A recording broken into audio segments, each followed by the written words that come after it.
sudah kita tangkap juga. Ya, jadi sekali lagi yang kemarin itu bukan yang pertama. Kita ada indikasi ataupun anasir meningkatnya aksi premanisme, kita respon cepat, tangkap. Dan ini belum berakhir. Kita akan periksaan, kita akan naik terus. Siapa ini gembong-gembongnya, kita akan tangkap. Equality before the law, semua sama di mata hukum. Silakan pikirkan lagi.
Assalamualaikum warahmatullahi wabarakatuh.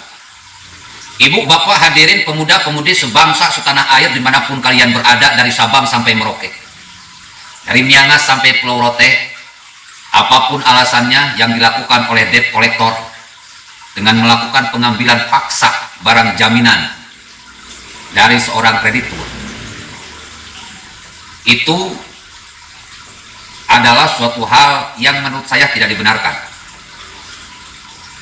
Apalagi dalam posisi di tengah jalan, di luar rumah.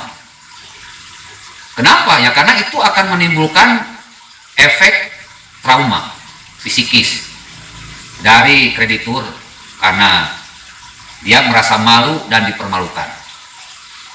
Mbok ya, kreditur kan meminjam uang dengan cara-cara yang baik. Mbok ya diselesaikan juga dengan cara-cara yang baik pula. Kalau diselesaikan dengan cara-cara pengambilan jaminan paksa, ya ini tidak baik. Baik itu secara menurut putusan pengadilan atau enggak, kalau menurut saya enggak baik. Karena itu riba namanya. Ada unsur menzolimi orang lain. Sebetulnya kasus Clara ini sederhana. Dia sudah mau menyerahkan mobilnya, asalkan surat yang dipunyai oleh debt collector ini asli. Jadi minta nunggu 1 jam untuk klarifikasi surat pengambilan jaminan. Ini bisa diselesaikan kalau debt collector itu memang punya niat baik. Namun sayang, debt collector ini memang punya niat jelek. Di kepalanya itu yang dipikir cuma barang jaminan, dia dapat sekian persen dari perusahaan, selesai. Jadi udah bro, ujung-ujungnya duit. Meskipun tidak semua debt collector seperti itu, tapi kebanyakan memang seperti itu. Ada pemaksaan barang jaminan. Dan itu banyak terjadi kok. Ada yang diambil di jalan, ada yang diambil di mall, ada yang diambil di kampus, ada yang diambil di perkantoran, gitu kan. Ini nggak etis, dan ini harus dirubah, khususnya oleh OJK, juga oleh DPR. Yang namanya uang jaminan itu ya, atau mobil jaminan itu ya, tidak boleh diuangkan. Selama konsumen sanggup untuk melunasinya, ya harusnya yang namanya perusahaan harus memberikan kesempatan. Misalkan dengan perjanjian kredit baru. Di kredit lama, misalkan surat perjanjian pinjamannya itu 3 tahun. Jika sudah 24 bulan, di cicilan 25, 26, 27 dia mandek karena tidak mampu bayar. Nah, harusnya sisanya ini, yang 1 tahun ini, bikin perjanjian ulang agar si kreditur mampu membayar cicilannya sesuai dengan kemampuannya. Jadi kendaraan jaminan atau rumah jaminan itu tidak boleh diambil, baik jaminan rumah ke, jaminan mobil ke, jaminan motor, itu kan cuma prasyarat saja. Tidak boleh diambil selama kreditur sanggup membayar, dan perusahaan harus mau dan berani memberikan keringanan-keringanan agar si kreditur ini tidak macet dalam melakukan pembayaran.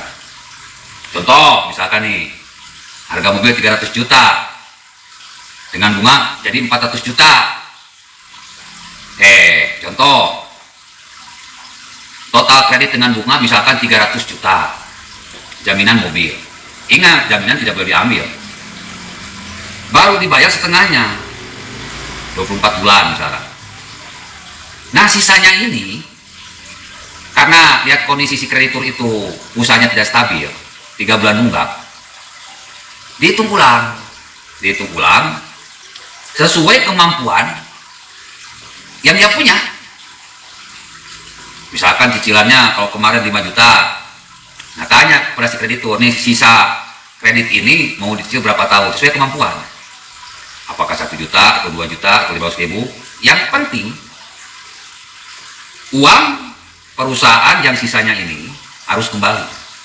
Nah, ini bukan riba kalau ini, karena kita ada unsur saling menguntungkan, saling memberikan kebaikan, tidak menjahati orang lain.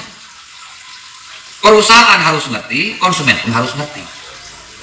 Jadi terjadi simbiosis mutualisme, saling menguntungkan. Makanya saya beberapa bulan tadi memantau dalam proses perkreditan ini kebanyakannya riba, karena ada unsur menzalimi orang lain. Ketika kreditur tidak mampu membayar beberapa bulan, uang jaminan langsung diambil. Nah, ini riba. Gak boleh. Barang jaminan diambil itu gak boleh. Bahkan sampai ada yang kehilangan rumahnya, kehilangan mobilnya, kehilangan motornya. Perusahaan menzalimi krediturnya. Kalau kayak gini terus sistem kredit di Indonesia, gak akan maju. Banyak perusahaan yang bangkrut, banyak orang yang jatuh miskin. Kan fungsi kredit itu membantu orang agar usahanya semakin maju, usahanya semakin lancar. Maka tugas OJK, tugas DPR, coba deh undang-undang yang aneh bin ajaib tentang perampasan jaminan dihilangkan. Jadi kepada perusahaan atau bank harus memberikan solusi yang terbaik bagaimana supaya uang bank tersebut tidak hilang dan si kreditur tidak jatuh miskin atau bangkrut usahanya. Saya kira ini cara yang paling bijak ya. Karena cara-cara preman yang seperti dalam video itu ditayangkan itu mengerikan. 1, membuat trauma kepada kreditur. 2, membuat rakyat marah. 3, negara kita tidak pernah bangkit kalau memakai sistem riba seperti ini. Bank tidak riba selama tidak memberikan aspek-aspek menzalimi orang lain. Bank akan riba kalau ada unsur-unsur menzalimi orang lain. Assalamualaikum warahmatullahi wabarakatuh.